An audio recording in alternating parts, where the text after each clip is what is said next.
कमला देवी की बहू प्रिया हर रात ऑफिस से घर आकर देर तक नहाती थी। कमला देवी चुपके से उसका पीछा करती थी। अपनी आंखों के सामने का दृश्य देखकर वह दंग रह गई और तुरंत पुलिस को फ़ोन किया। लगभग 1 साल साथ रहने के बाद भी कमला देवी अपनी शांत लेकिन विनम्र बहू को समझ नहीं पा रही थी। बहू के रूप में प्रिया कोई विवाद नहीं करती थी, हमेशा शांत रहती, चुप चुप सी। लेकिन उसकी एक आदत थी जिससे कमला देवी बेहद असहज रहती थी। हर रात देर तक नहाना, कभी कभी लगभग 1 घंटे तक। पहले तो उन्होंने इसे नज़रअंदाज करने की कोशिश की, लेकिन फिर जब उन्होंने बाथरूम से अजीबोगरीब आवाज़ें सुनी और दरवाजे से असामान्य दृश्य देखा, उन्होंने तुरंत पुलिस को फ़ोन किया, यह सोचकर कि उसकी बहू कुछ गड़बड़ कर रही है। कमला देवी लखनऊ के हजरतगंज में रहती थी। उनके पति की मृत्यु के बाद उनके पास सिर्फ उनका बेटा करण था, जो एक सॉफ्टवेयर इंजीनियर था। सब कुछ तब तक शांत था जब तक करण ने प्रिया से शादी नहीं कर ली, जो सीतापुर के एक छोटे से फर्म में एक शांत और समझदार अकाउंटेंट थी। आर्थिक स्थिति अच्छी न होने के कारण युवा जोड़ा घर नहीं खरीद सका, इसलिए वे अपनी माँ के साथ रहने लखनऊ चले गए। जब उनकी शादी हुई थी तो कमला देवी प्रिया से संतुष्ट थी। वह विनम्र, विचारशील, घर के कामों में निपुण थी और कभी अपनी आवाज़ नहीं उठाती थी। हालांकि जैसे जैसे समय बीतता गया, उन्हें उतना ही ज़्यादा लगने लगा कि प्रिया के साथ कुछ गड़बड़ है, खासकर लंबे समय तक नहाने को लेकर। हर दिन ऑफिस से आने के बाद प्रिया अपना बैग रखती, छोटे मोटे घर के काम निपटाती, फिर जल्दी जल्दी खाना खाती और फिर बाथरूम में चली जाती। और हर बार जब वह अंदर जाती तो 50 मिनट से ज़्यादा, कभी कभी तो लगभग 1 घंटा। मुझे समझ नहीं आ रहा था, कोई इतनी देर तक अपने शरीर को साफ सुथरा कैसे कर सकता है। कमला देवी बड़बड़ाई। वह ज़्यादा नहीं सोच रही थी, लेकिन उन्होंने आजकल की लड़कियों के चालाक होने के बारे में कई कहानियाँ सुनी थीं। एक रात उन्होंने दरवाज़ा खटखटाकर प्रिया से जल्दी बाहर आने को कहा ताकि वह अपने दांत ब्रश कर सके, लेकिन वह रुक गई। एक बार उन्होंने दरवाजे पर कान लगाया और बहते पानी की आवाज़ सुनी, जिसमें बहुत धीमी सिसकियाँ भी थीं। उनका दिल रुक गया। उन्हें समझ नहीं आया कि प्रिया रो रही है या कुछ कर रही है। उस रात कमला देवी ने करण को यह कहानी सुनाई, लेकिन उसने बस हाथ हिला दिया।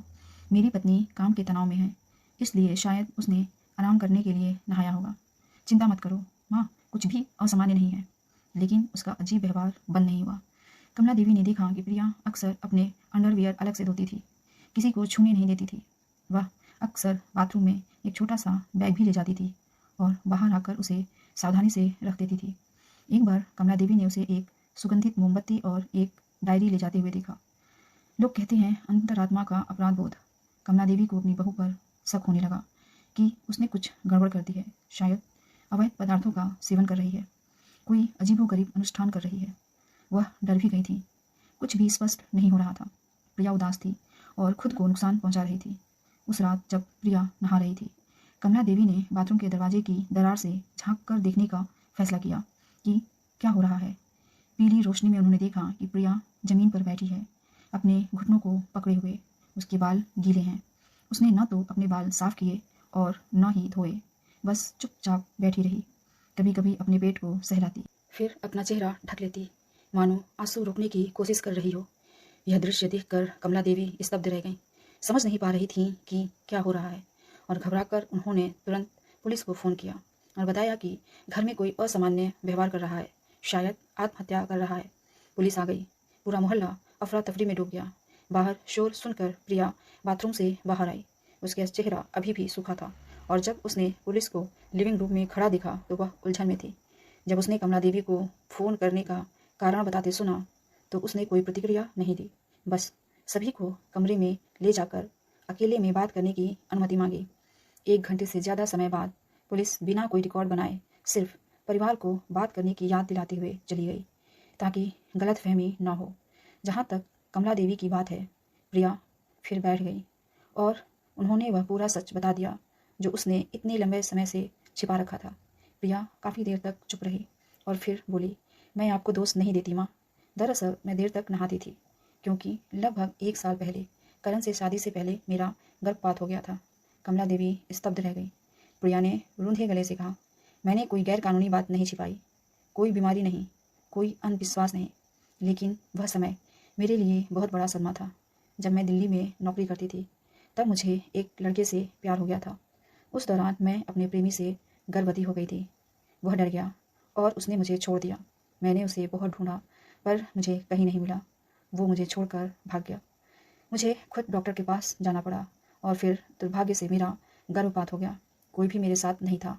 बाद में जब मेरे पिता ने करण से मिलवाया तो मैंने सोचा भी नहीं था कि मैं शादी करूंगी, और यह तो और भी कम सोचा था कि मैं अपनी सास के साथ वापस रहने जाऊंगी। प्रिया ने कहा। वह लंबे समय तक नहाना वह समय था जब वह अपनी दर्दनाक यादों का सामना करने के लिए अकेली होती थी। उसके पेट पर सर्जरी का निशान अभी भी था। उसने अपने तनाव को कम करने के लिए गर्म पानी का इस्तेमाल किया। फिर एक डायरी लिखी। उस पीड़ा से बचने के लिए अपनी भावनाओं को लिखकर खुद का इलाज किया। मैं करण को नहीं बता सकी। मुझे डर था कि वो मेरे बारे में कुछ और सोचेगा, कहीं मेरी शादी न टूट जाए। लेकिन अब बात यहाँ तक पहुँच गई है। यह सुनकर कमला देवी वहीं स्तब्ध बैठ गईं। उन्हें दया और अफसोस दोनों का एहसास हुआ। उन्होंने प्रिया की ओर देखा। जिस बहू को वो कभी समस्याग्रस्त समझती थी अब गहरे जख्मों के साथ दिखाई दे रही थी। उस दिन से कमला देवी का रवैया बदल गया। अब वो देर तक नहाने के बारे में जिद नहीं करती थी, न ही ज़्यादा उत्सुक रहती थी। वो प्रिया से धीरे से उसकी परेशानी के बारे में पूछना सीखने लगी।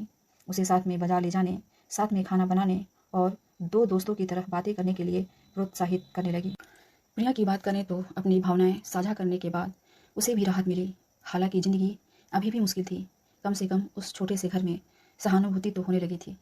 एक रात जब प्रिया बर्तन धो रही थी, कमला देवी अदरक के पानी का एक पैकेट लेकर आई और बोली, माँ ने बनाया है, नहाने के बाद अपने पैर भिगोकर सो जाना, ज़्यादा देर बाथरूम में मत बैठना, ठंड लग जाएगी। प्रिया ने आंखें नम करके ऊपर देखा। ज़्यादा बोलने की जरूरत नहीं, बस थोड़ी सी समझ ही काफ़ी है। प्रिया को माँ का सहारा मिल रहा था अपने दुख को कम करने में। आपको हमारी कहानी कैसी लगी?